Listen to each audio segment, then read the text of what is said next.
Let us pray. Lord, bigyan niyo po ako palagi ng katahimikan ng puso, isip at buong pagkatao.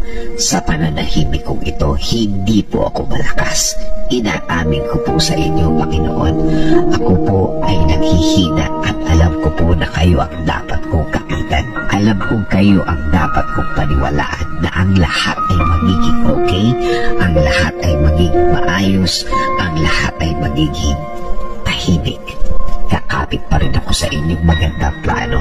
Kakapit pa rin ako sa inyong magandang bukas na pangako. Alam kong ang lahat ng oras na may problema ay mabilis na lilipas, mabilis na mawawala. Alam ko din, Lord, na hindi ibig sabihin na wala akong nakikitang nangyayari ay walang nangyayari.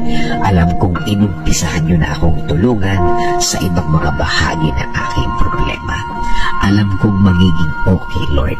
Alam kong bubuti ang lahat. Alam kong makukuha ko ang plano niyo sa akin.